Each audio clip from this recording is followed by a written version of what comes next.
Mencari pasangan yang sempurna itu tidak akan pernah ada. Semua orang itu punya kekurangannya masing-masing. Nah, makanya kita harus mencintai orang itu sebenarnya dari kekurangannya. Jangan kita mencintai dari kelebihan. Kenapa? Karena setiap orang yang dicintai dengan kekurangannya, pasti kita lebih mudah menerima kelebihannya. Nah, begitu sebaliknya, kalau kita mencintai orang dengan kelebihannya, pasti kita akan sulit menerima kekurangannya.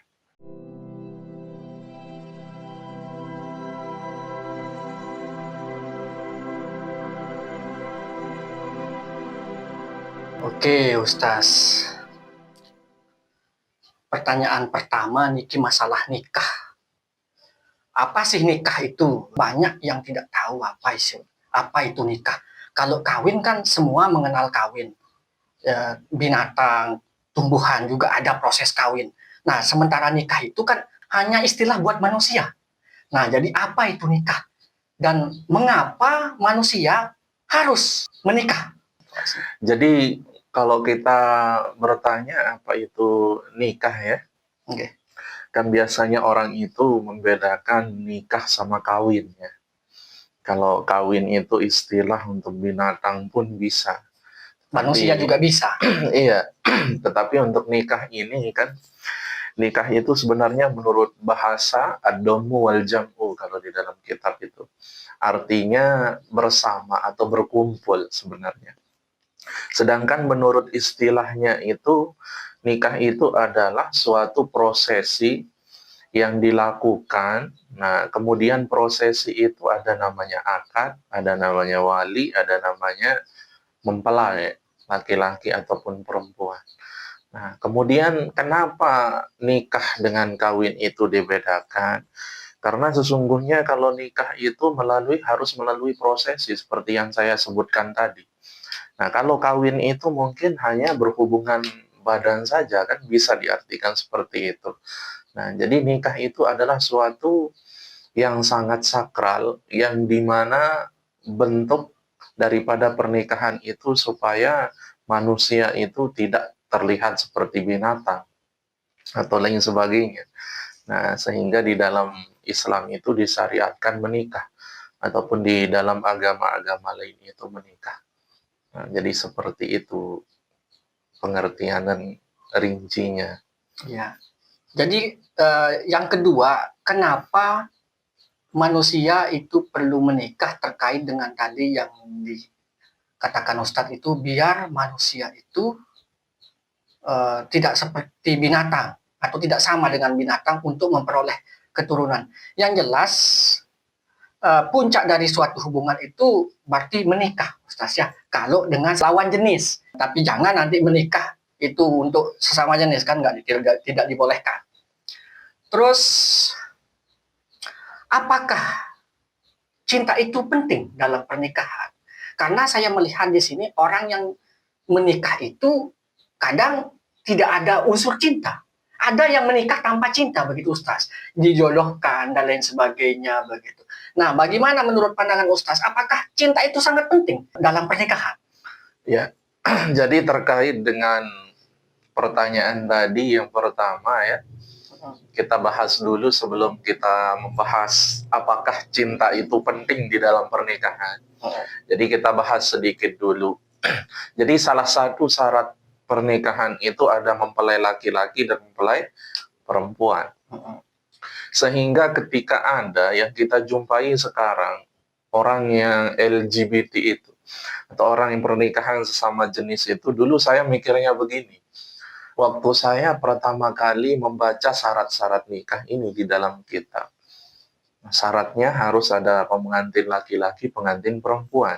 Nah, saya pernah berpikir begini, ya pasti ini kenapa harus disebut syaratnya seperti ini. Begitu saya mikir. Dan ternyata syarat itu muncul, sekarang saya memahami bahwasanya banyak orang yang menikah dengan sesama jenisnya, laki-laki sama laki-laki, perempuan sama perempuan. Nah, dan dari situlah saya menyadari bahwasanya kenapa Islam itu mensyaratkan ada perang pengantin laki-laki perempuan, karena akan muncul hal-hal seperti ini. Nah, kemudian yang kedua tadi, masalah apakah cinta itu penting di dalam pernikahan? Ya, sangat penting. Karena suatu pernikahan itu kalau tidak didasari dengan cinta, tidak didasari dengan rasa cinta terhadap pasangan, itu membuat salah satunya, bahkan keduanya akan tersakiti di dalam menjalani hubungan tersebut. Terpaksa. Iya, terpaksa. Makanya di dalam Islam itu kan kita kenal dengan istilah sakinah, mawaddah, warahmah. Nah, di sana akan memunculkan rahmah. Kenapa disebut rahmah? Rahmah itu artinya kasih sayang, saling menyayangi, saling mencintai tentunya. Nah, yang di mana di dalam Islam itu saja dianjurkan untuk rahmah ini.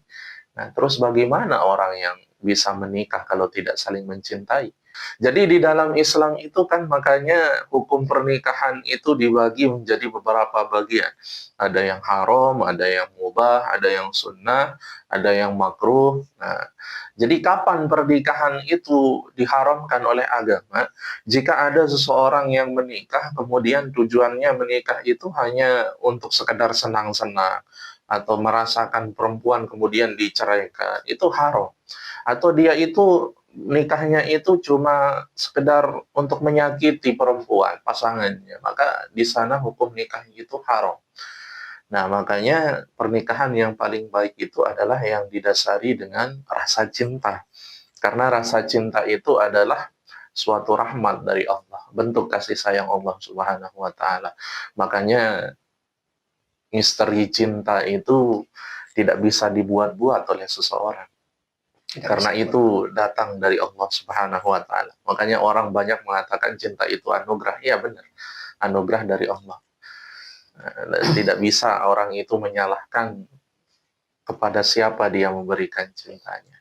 Nah, makanya di dalam pernikahan itu, suatu hubungan itu sangat penting sekali yang namanya rasa cinta untuk mendukung kelanggengan daripada hubungan seseorang dan menjauhkannya dari perbuatan tercela seperti selingkuh dan lain sebagainya. Nah, jadi pasangan yang menikah dengan didasari rasa cinta itu mustahil akan mencari orang baru, seperti yang banyak yang kita jumpai sekarang. Bagaimana tasawuf itu melihat bahwa pernikahan sebagai jalan menuju kedekatan dengan Allah?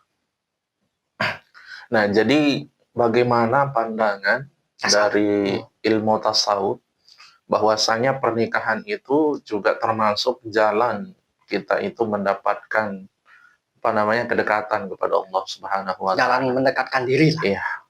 Karena kalau kita lihat menikah itu juga adalah sebuah ibadah. Menikah. Ya, menikah itu adalah sebuah ibadah. Nah, yang dimana sebagaimana pengertian ibadah ini, kullu amalin yataqarrabu biha ilallah. Setiap perbuatan atau amalan-amalan yang dapat membuat kita lebih dekat kepada Allah itu disebut ibadah. Nah, sehingga menikah itu juga sama, adalah salah satu jalan kita untuk mendekatkan diri kepada Allah. Nah, dan juga pernikahan itu datangnya dari Allah. Perintah nikah itu datangnya dari Allah. Nah, sehingga ketika kita menjalankan sesuai perintah Allah, menjauhi larangannya, itu juga kita sedang meniti jalan, bahwasanya jalan itu akan membuat kita semakin dekat kepada Allah. Nah, tentunya di dalam hubungan pernikahan itu ada beberapa amalan-amalan yang perlu kita perhatikan, supaya pernikahan kita itu sama-sama mendapatkan keridhaan Allah, kemudian kita sama-sama dengan pasangan kita masuk surga. Nah, kan biasanya seperti itu. Nah, semoga pernikahannya, ketika ada orang yang menikah, biasanya didoakan, semoga pernikahannya itu langgeng di dunia sampai di akhirat. Itu artinya apa? Artinya kita dengan pasangan kita itu bisa saling membantu, saling mengingatkan, dan saling sama-sama berjuang. Nah, di dalam rumah tangga itu tidak hanya tentang hawa nafsu saja, tentang berhubungan saja, tentang cinta-cintaan saja, tetapi tidak. Nah, di sana kita harus sama-sama berjuang untuk sama-sama meraih kedekatan kepada Allah Subhanahu wa taala. Jadi seperti itu. Apakah perlu nggak zikir ataupun ibadah, uh, apakah berpengaruh, maksud saya, zikir ibadah itu dalam memperkuat hubungan suami istri? Apakah perlu zikir dan lain sebagainya untuk memperkuat hubungan suami istri? Jadi kalau kita tinjau, hubungan suami istri itu bisa kita perkuat atau pererat dengan beberapa hal. Nah, jadi kan di rumah tangga itu banyak godaannya. Nah, seperti apa? Seperti contohnya kita mulai menjumpai kekurangan pasangan kita masing-masing. Yang namanya pernikahan itu kan kita menyatukan dua sifat yang berbeda. Kita bawa ego kita masing-masing, bawa kekurangan kita masing-masing, kemudian kita akan hidup bersama orang yang tidak sejalan dengan kita. Nah, sehingga banyak problematika rumah tangga yang muncul karena ini. Nah, sehingga kalau kita bertanya apakah zikir dan lain sebagainya itu berpengaruh dalam menjaga hubungan kita, bisa kita katakan berpengaruh. Kenapa? Apa pengaruhnya dan apa korelasinya dengan zikir dan menjaga hubungan? Karena ketika kita itu zikir, hati kita itu akan tenang. Hati kita itu akan bersih. Ketika hati seseorang itu tenang dan bersih, berarti dia itu menghindari diri dari segala hawa nafsu yang dapat menggodanya. Nah, kan biasanya orang itu karena godaan hawa nafsu dia akan berpikir, oh pasangan saya begini-begini, saya tidak sejalan, saya tidak nyaman. Nah, sehingga kalau sudah timbul hawa nafsu seperti itu, akan tergoda untuk mencari ketenangan di orang lain. Sehingga timbullah selingkuh, perpecahan rumah tangga, dan lain sebagainya. Sehingga orang yang berzikir, orang yang selalu ibadah, dan lain sebagainya, itu mempersempit kemungkinan untuk dia mencari ketenangan pada orang lain. Nah, itu juga bisa kita katakan berarti berpengaruh terhadap hubungan seseorang di dalam pernikahan itu. Nah, karena apa? Karena ketika sudah zikir, sudah ibadah, maka hatinya akan tenang, hatinya akan bersih. Ketika hatinya tenang dan bersih, maka dia akan terhindar dari godaan-godaan hawa nafsu untuk mencari pasangan yang lain. Dan kekurangan pasangannya sendiri itu dia akan terima dengan apa adanya. Bagaimana sikap tawakal dalam tasawuf dapat membantu pasangan menghadapi ujian dalam pernikahan? Nah, jadi kalau kita bicara masalah tawakal, apa sih yang dikatakan tawakal atau yang dinamakan tawakal? Jadi tawakal itu artinya berserah diri kepada Allah. Artinya berserah itu bagaimana? Berserah setelah berusaha. Nah, jadi jangan sampai ada orang yang berserah diri tanpa berusaha, itu bukan namanya tawakal. Jadi tawakal itu ada setelah ikhtiar, setelah kita berusaha. Nah, terus bagaimana cara kita dengan sifat tawakal ini membantu pasangan? Nah, jadi membantu pasangan ini dari segi apa misalnya? Itu yang perlu kita jelaskan dulu. Dari misalnya ini dalam pernikahan, Ustaz, ya mungkin kaitannya dengan pasangan yang tidak sesuai dengan kita, apakah perlu tawakal di situ? Atau mungkin pasangannya kita terlalu keras atau terlalu apa? Oh iya. Terus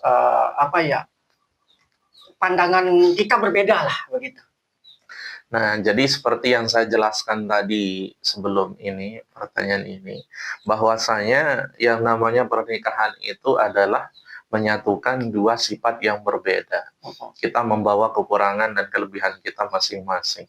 Nah, sehingga masing-masing pasangan itu sebenarnya harus bisa saling mengerti. Yang dimana saling mengerti itu juga salah satu bentuk dari tawakal.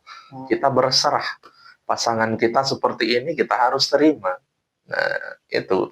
Karena apa? Karena pasangan kita itu adalah hasil daripada pencarian kita atau ikhtiar kita. Kita yang mau sama dia, kan. Seperti itu. Apalagi kita sebagai seorang laki-laki. Nah, kita yang memilih, kan.